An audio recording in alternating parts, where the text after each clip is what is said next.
just talk a little bit about the shape. The most important thing is we need to serve all purpose of sparkling. Remember that? When you look into the sparkling glasses all around the world, not the champagne saucer. Champagne saucer, you know how does a champagne saucer look like? Champagne saucer is a very big, fat mouth, right? Very short glass only. And there's more for putting the tower together, and then serving for dessert, ice cream, peach melba, whatever it's called. And this sort of glasses is not good or not ideal for drinking sparkling. Why is it? Why is it? Why you think it's not good for drinking sparkling? It's quite good. Finished. Aroma cannot be concentrated, and the bubble disappears very fast because of a big surface. Okay? And you have no chance to swing at all. Not enjoyment, Everybody like that. When you put up a wine glass, turn it. Okay? And these sort of things.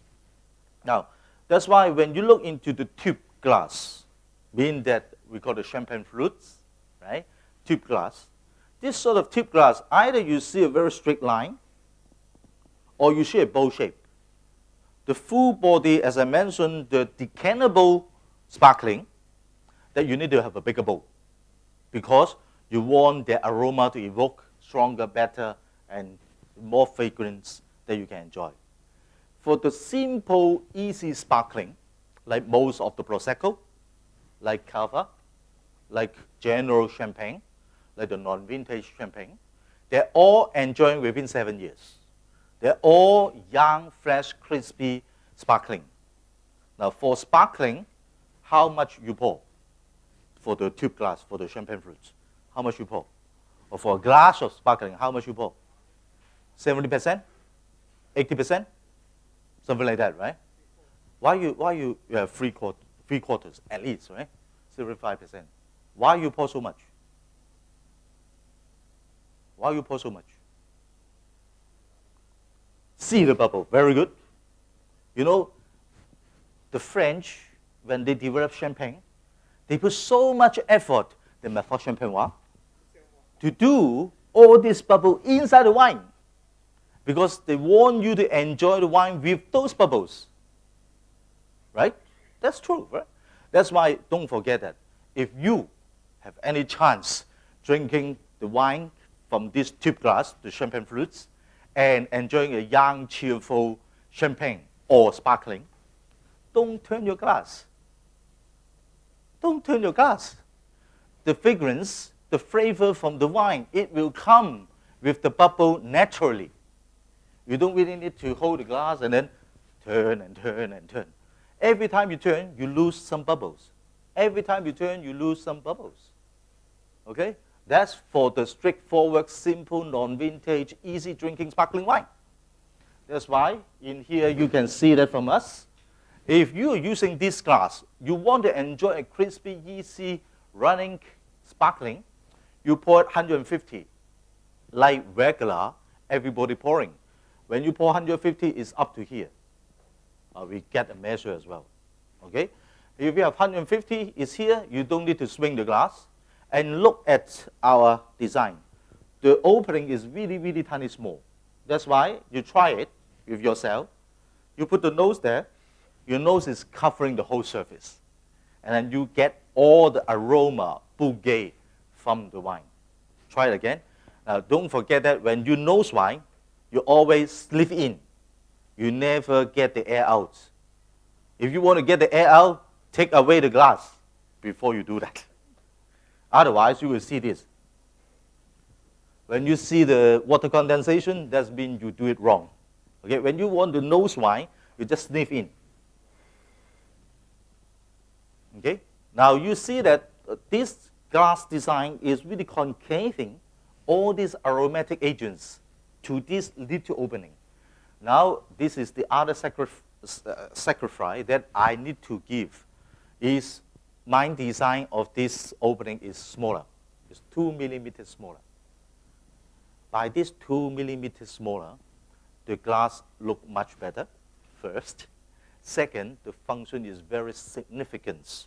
The aromatic agent is really concave in a very sharp, very strong way for you to sense. But after we try the first model by hand, it can be done.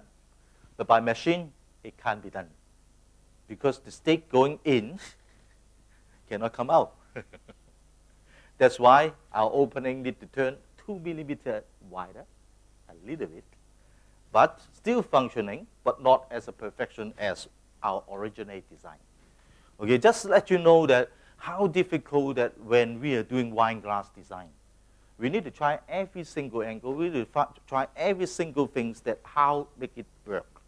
Now, if you are enjoying a very well vintage, full body sparkling, as the decantable one, now you just only need to pour 80 milliliter, 80, and this will up to here now. This gives more room for the wine to breathe. Second, you can turn the wine. Now, for the full body structured sparkling wine, they don't mind you turn them, even though they will lose a little bit of the bubble, but at the same time that they still can perform much better. That is those wine that you need to open it. Okay, that's why this glass serving two purposes in that. But we don't forget that we also want to enjoy different sensation. Now look at the glass design.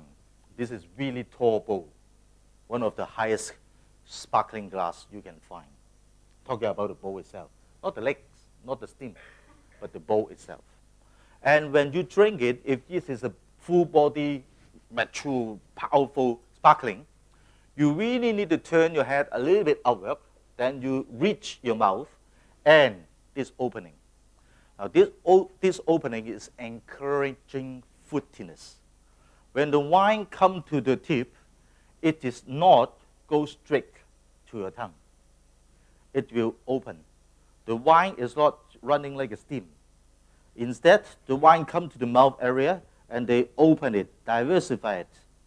And all these fruitiness agents will come out. And that is what we want from a mature, powerful wine. Because the structure is there, and we want it, particularly Krug.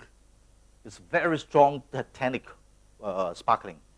But we want to have the fruit agents to help the wine a little bit, to rise it up a little bit. When you're enjoying such a powerful sparkling, you still can have the great balance in mouth. By also the bubble. That's why this two-nib opening is helping on that. Okay? When you're having a fresh, crispy white, of course some people really want to have a dry white.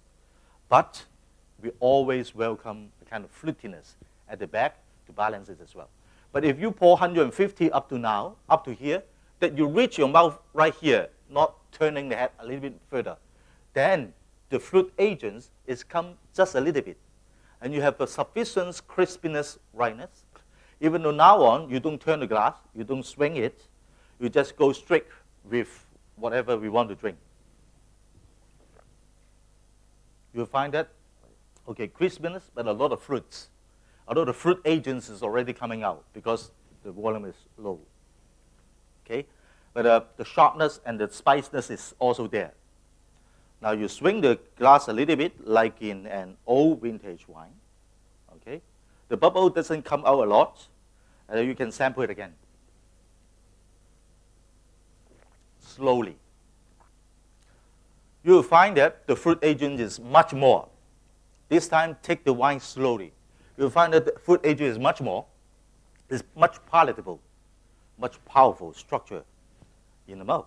Now, same wine, same glass. It's just only the way that how you drink it, and it change. That's because of the design of the glass. Now, you can see that it just little changes, just a little concept behind. When you know all this glass, how we have a big bowl, how we have a very small opening, and the two-nib opening, then you know how to use this glass already. Don't forget it. For full body, rich, aged, very like instance, everybody is making their Onutech nowadays, the Onutech collection, right? The Dom Perignon, they have the Honor Jack from 76 all the way onward to 96. Wishdom as well. Even though the RD recently got Blanchet, they're all doing this cereal now on, and they all deserve to pour 80 milliliter only, and then you can really enjoy the wine throughout the whole meal. But if you really want to drink Prosecco, you need freshness, you need to drink it within 3 years, and that sort of thing, you pour 150, and you enjoy the most out of it.